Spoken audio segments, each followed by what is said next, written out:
Idukki Munnar service സഹകരണ ബാങ്കിനെതിരെ ഉയരുന്ന ആരോപണങ്ങൾ അടിസ്ഥാനരഹിതമെന്ന് ആവർത്തിച്ച് ബാങ്ക് ഭരണസമിതി. ബാങ്കിന്റെ പ്രവർത്തനങ്ങളിൽ ക്രമക്കേട് നടക്കുന്നുവെന്ന മാധ്യമ വാർത്തകൾ തെറ്റാണെന്ന് ബാങ്ക് പ്രസിഡന്റ് KV ശശി പറയുന്നു. ബാങ്ക് ഭരണസമിതിക്കെതിരെ വിമർശനവുമായി മുൻ MLA S രാജേന്ദ്രനും രംഗത്തെത്തിയിരുന്നു.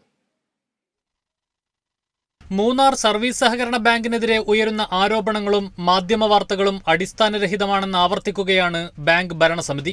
ബാങ്കിന്റെ മിച്ച ഫണ്ട് ഉപയോഗിച്ച് അനുമതിയില്ലാതെയാണ് അമ്യൂസ്മെന്റ് പാർക്ക്, നക്ഷത്ര ഹോട്ടൽ, സ്വിപ്പ് ലൈൻ എന്നിവ തുടങ്ങിയതെന്ന ആരോപണം തെറ്റാണെന്നും ഡിപ്പാർട്ട്മെന്റിന്റെ എല്ലാ അനുമതിയോടും കൂടിയാണ് ഇവയൊക്കെ തുടങ്ങിയിട്ടുള്ളതെന്നും ബാങ്ക് പ്രസിഡന്റ് KV ശശി പറഞ്ഞു. ബാങ്കിന്റെ മിച്ച ഫണ്ട് ഉപയോഗിച്ച് അനുമതിയില്ലാതെ ഞങ്ങൾ അമ്യൂസ്മെന്റ് പാർക്ക്, ഈ ഹോട്ടല്, സ്വിപ്പ് ലൈൻ തുടങ്ങിയെന്നാണ് ഒന്നാമത്തെ ഒരാക്ഷേപം. അതിൻ്റെ ഡിപ്പാർട്ട്മെൻറ്റിൻ്റെ എല്ലാ അനുമതികളുടെയും പേപ്പർ ഇവിടെയുണ്ട്.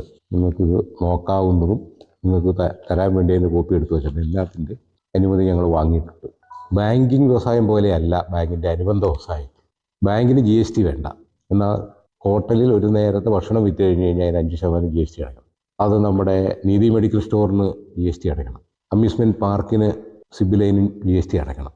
അപ്പോൾ ബാങ്കിൻ്റെ കണക്കും ഈ കണക്കും കൂടെ തമ്മിൽ 3ഉം 4ഉം 4ആയിട്ടാണ് പോകുന്നത്. മാർച്ച് മാസം 31-ാം തീയതിയാണ് ഈ കണക്കുകൾ ക്ലബ് ചെയ്യുന്നത്. അതാണ് യാഥാർത്ഥ്യം. ബാങ്കിൻ്റെ കണക്കിനകത്തേക്ക് കയറ്റിയാൽ ആവശ്യമില്ലാതെ ബാങ്ക് GST അടയ്ക്കേണ്ടി വരും. ഈ കാര്യങ്ങൾ സത്യസന്ധമായി മനസ്സിലാക്കാതെയാണ് ഈ വാർത്തകൾ പ്രസിദ്ധീകരിക്കുന്നത്. കണക്കുകളിൽ പിഴവുണ്ടെന്ന ആരോപണം അടിസ്ഥാനരഹിതമാണെന്നും ബാങ്ക് അധികൃതർ വ്യക്തമാക്കി. Kerala vision news, Idukki.